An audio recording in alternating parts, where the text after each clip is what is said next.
Tetiana Stawnychy, President of Caritas Ukraine. You're here in Rome to attend the Ukraine Recovery Conference. What are the key messages and priorities raised by Caritas at this year's conference? So, probably among the main messages is the importance of civil society in the recovery process.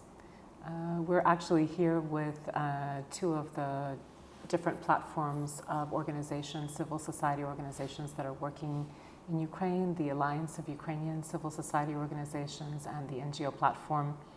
One is a Ukrainian organization platform, the other one is a mixed international with national organizations platform.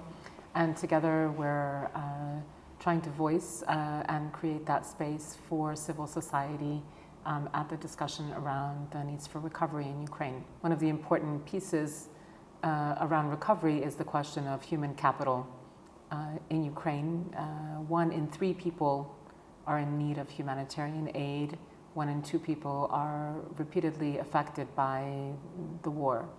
So working with people, helping them to get through trauma, to get through their crisis, to emerge out of the need for humanitarian aid and onto their feet is an important piece of what we do, all of us as civil society organizations, and that of course is a special focus of the Caritas in Ukraine. Yes, exactly. This was the following question. Civil society organizations like Caritas Ukraine and Caritas PES have been critical to the emergency response since the first day of the invasion. What role do you see for them now as the Ukraine, unfortunately, war is still on, and is it time to think about recovery? Yeah, well, in Ukraine we actually have different phases, both humanitarian needs and recovery needs and stabilization needs and already some development needs all at the same time happening in Ukraine. Ukraine is a large country. The gift of Caritas is that we are local organizations. We're always members of the local community, and so we have a particular understanding of what the needs of a particular community are. So in our network, we have different kinds of programs, and obviously in the East, we have programs that are more strictly humanitarian related, where we're working with people who are being evacuated, especially vulnerable people, making sure that they have transportation, that they have a place to stay when they're in transit, and trying to help them find locations in other regions that are a little safer. And we also work on, then in other areas, we're working on integration programs. We have programs working with children. We have crisis centers where we help people to work through the different problems they might have after having been displaced, or also closer to the front lines in communities where people are staying. We're also working in those communities, helping them to solve the problems that they have.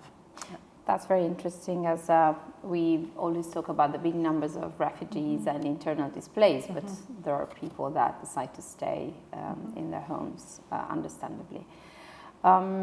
Since the full-scale invasion in 2022, what has changed in terms of the humanitarian situation, the needs of the population, and Caritas work on the ground? Again, it's just become, the responses become many layered. In Ukraine, we have to be doing all layers of the response at the same time, maybe in different regions, maybe in different ways, but there's a need for a comprehensive approach. And what was the impact of the geopolitical context also in the funds and the way Caritas has been able to operate during these years? What is your concern or hopes for the future? Well, obviously, I think it's important. There has been, the situation in Ukraine has been escalating.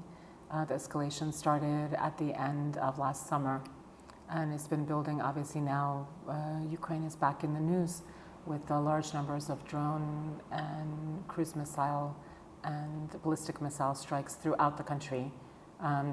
So there is an escalation happening. That leads to very specific needs. Yeah? So you still need that immediate humanitarian response. You still need support for people who have experienced the traumas of war. You still need help with people who are displaced, maybe those who are freshly evacuated, especially now. Many of those who are being evacuated from the eastern areas are particularly vulnerable people, usually elderly people, there's people with disabilities. And so there's a special need to give, I would say even the Caritas kind of attention, to that attention to the human person and really addressing them in an integrated way, making sure that we're answering their needs. So if I understand correctly, people in, let's say, good shape would have evacuated already a while ago, and now the people that are in these villages are probably the most vulnerable, and these are people that have special needs. Yeah, they're the ones who weren't able to leave earlier. Yeah. Of course, you still have people who evacuate out, move to stay with family in different regions as well. So, and I think both. We had this probably misconception of Kiev being a bit out of the radar, but you said is now as dangerous as other places in Ukraine. I wanted to ask you, how do you personally and professionally deal with the fact that the war has not ended after more than 3 years? What are the main fears and hopes for the future that I asked before for the organization, but also wanted to ask on the personal? So obviously, yes, I mean, Kyiv has been under very heavy attacks recently. That, of course, creates a situation where people are trying to shelter themselves either away from windows or in shelters during the middle of the night. Obviously, people are tired in the morning, but you get up and you go to work and you continue to do what you need to do. Yeah, so there's an exhaustion, clearly an exhaustion that's present, but at the same time, it is that we're entering some new phase of the war, and we're still in a position of somehow adjusting how we're handling it. In Caritas, we have good programs, I think, for supporting our staff. We always check in after larger area assaults to make sure that everyone is okay. We have different supervision programs, and we check in with one another to make sure that we're doing. So you okay. feel well looked after by. Well, I think as a community we try to support one another. Yeah. I think that's also another, piece of being either an NGO and in particular in Caritas, where Caritas is a community.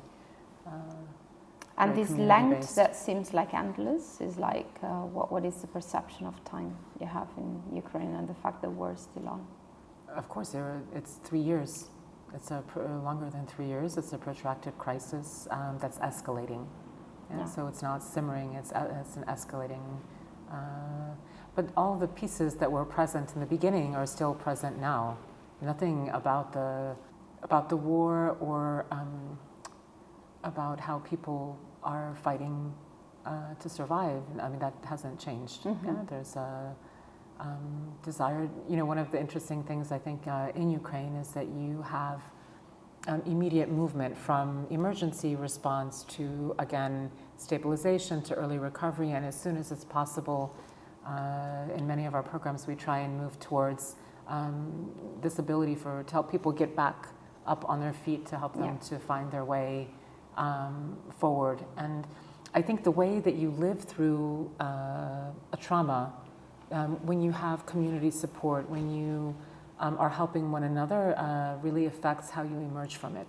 And if we bring it back to the conference that we're attending this week, I think when we talk about recovery, I think it's also important to talk about how is it that we're living through this time now, and how do we support one another, how do we build programs in a way that will form and help people to later to be working in recovery.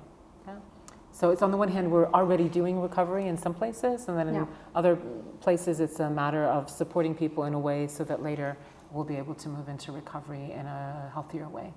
Okay, thank you. I don't know if you want to add something on the refugees and internal displaced people, and also if you know of any program that was successful with the returnees. What is the human mobility situation in Ukraine? Yeah, well, people are moving. There is a displacement. There's a situation of displacement, but there's also a situation of people moving back and forth. Yeah. In Ukraine, often in some ways, it can be a slightly hidden crisis because people use a lot of their connections, family or friends, when they're displaced. I think the most attention is being given to those who are most vulnerable, who have no family, who have no place to go, and especially, again, the elderly. That's a big need right now in terms of displacement, and it's a big piece of what Caritas focuses on as well. There's a lot of interesting new things, partnerships that are happening between the Ukrainian government and civil society organizations.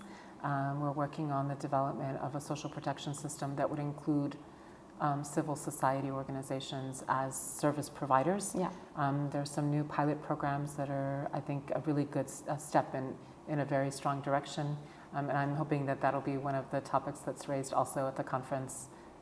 These new steps and these new pathways that are being made with the support of many of our partners from abroad. So it's the Ukrainian government, it's the partners abroad, it's the Ukrainian civil society organizations in Ukraine, it's the international also NGOs that are also assisting. And all together, I think that we'll be able to make good steps for the future. Okay, good. And you were mentioning the elderly, but also the children have a particular attention from Caritas. So from the Back to School campaign or the Safe Shelters, the House of Happiness, Caritas provides many services to children. Can you tell us what are the current projects and what do you believe is the most urgent relief has to be provided for Ukraine's younger generation? Yeah, so for children, you have a situation where about a third of the children are able to attend normal offline education. You have a third who are fully online because they're living in the areas they live in are too dangerous or they don't have shelters. And then you have a group that's in a hybrid format where some of them are attending online, but it's being switched back and forth with offline education, usually because there's not enough room in the school shelters. So that's a requirement for there's some movements towards building underground schools in areas that are more dangerous, but of course that's not meeting all the needs. So one of the things that we encounter the most, I know the last time I did a field visit and I was meeting with parents who were participating in our children's programs, is that they said that this was in areas where the schools are closed. And they said that the children don't have any place for socialization. And so the programs that we have, the child-friendly spaces, the House of Happiness inside, that's a slightly different program that's already inside of schools. But all those programs are helping children to re-engage, to socialize again. We can all remember what it was like after COVID. Now imagine another additional 3.5 years after COVID of not being in a normal school environment. A lot of children are behind in their educational level. So there's a lot of need for education catch-up. There's a need for, again, helping them to rediscover socialization skills and how to be together. It's an important piece of, I think, the work that we're doing. We don't only work with the children, though. So we work with children and with parents. And when it's around schools, we're also working with the teachers. So the idea is that we try to capture the entire environment of the child or the young person to help them, again, build resilience, build coping mechanisms, find ways that they can re-engage in dialogue in a healthy way, learn to find communication skills, how to work through problems and conflicts. I can easily imagine the sort of questions parents find themselves to answer, and answers are so difficult. It's like, why there is a war, when is the war gonna end. So I imagine parents and teachers also need that. Yeah, well, and the parents are also affected by all the traumas of the war, the explosions, the attacks, so everyone is affected in some way, and we have a really good program in Ukraine, started by the Ukrainian First Lady, Olena Zelenska. It's called Jak ty, or ty jak, how are you doing? The whole idea being that when we see one another, we should be checking in with one another in a very empathetic way. You know, how are you doing? How are you doing today? Yeah. Well, I hope you're doing well, and you will participate in this conference with all the strong messages from Caritas. And I want to thank you very much for being with us today. Yeah, thanks for having us. Yeah.